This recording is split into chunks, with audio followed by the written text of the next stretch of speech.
Welcome back to America Right Now. I'm Tom Basili. More efforts by Democrats and the left to censor and intimidate folks who use speech that cuts against their agenda. Documents recently obtained by whistleblowers as part of a House Weaponization Committee investigation reveal federal law enforcement used a secret portal to pressure banks and other financial institutions to identify, quote, domestic violent extremists, including flagging transactions like MAGA and Trump and even America First. The report also says the FBI's targeting included Americans opposing firearms legislation, the easing of immigration restrictions, COVID-19 mandates, and the deep state, saying that they could be considered potential domestic terrorists. In addition, they have now labeled a number of organizations hate groups because of their beliefs. They include, among others, the Family Research Council, Liberty Council, the Pacific Justice Institute, and the American Federation for Immigration Reform. Joining me now, a representative of one of the other groups named in the report, the Senior Vice President of Strategic Initiatives and Special Counsel to the President at the Alliance for Defending Freedom, Ryan Bangert. And also joining us is our special guest, National Review reporter Caroline Downey.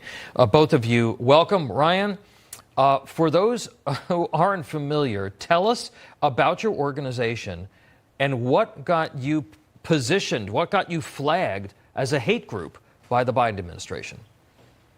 Well, Tom, thank you for having us on. And we are Alliance Defending Freedom is a group that promotes faith and freedom. And we defend the rights of all Americans to live consistent with their conscience, with their religious beliefs.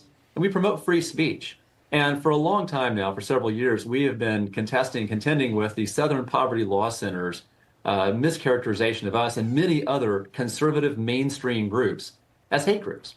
And what happened, according to the House Select Committee's report, is that the FinCEN, which is the Treasury Department's Financial Crimes Enforcement Network, sent out a document to all the financial institutions that were part of this portal that you mentioned that actually aped and cited specifically to the SPLC's discredited list and mentioned us and Family Research Council and Eagle Forum as hate groups and flagged us for financial surveillance. It's incredible. Caroline, this is like Marxist or communist speech codes. What can people do to protect themselves? Because we know from going back to the Obama administration and Operation Choke Point that it's not just organizations like Alliance for Defending Freedom. They're actually drilling down into the actions, the words, the purchases, the credit card bills of Americans to try to identify people that are cutting against their agenda.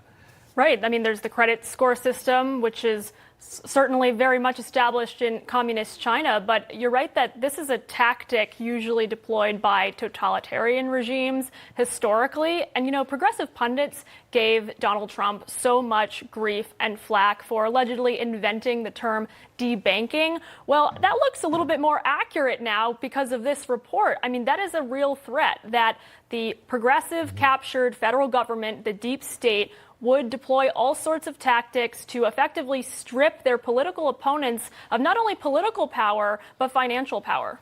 Ryan, what's the next step for Alliance for Defending Freedom, your organization, maybe some of these others, in order to combat this? Tom, the first thing is we have to expose what's happening.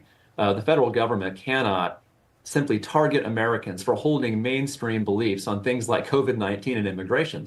So we've been exposing what's happening specifically in the private sector through our Viewpoint Diversity Index, but also through litigation. There are two cases that are going to be heard by the U.S. Supreme Court on Monday, Murthy and Vullo. Those cases raise instances where the federal government in Murthy and the New York Department of Financial Services in Vullo specifically targeted groups, including the NRA and a number of mainstream conservative figures, for debanking, for delisting on social media sites simply because of the viewpoints they hold.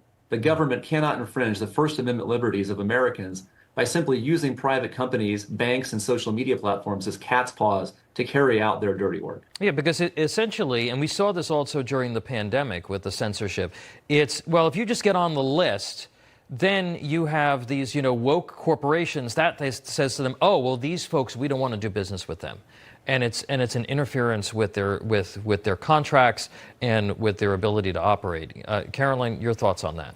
I mean, I would say this is definitely going to chill speech for Americans across the board. But I mean, look, in this compilation, we saw that they were targeting disproportionately reputable conservative institutions, even stalking the transactions of what we might consider, American rednecks of the heartland who shop at Bass Pro Shops. So clearly nothing is off the table for them. And I would say a good alternative is, unfortunately, to put everything in cash or some other alternative vehicle that is less trackable. I can't imagine, Ryan, that this ultimately is legal, and you could maybe have a cause of action against some of the private entities while you're trying to address this from a legal standpoint with the government.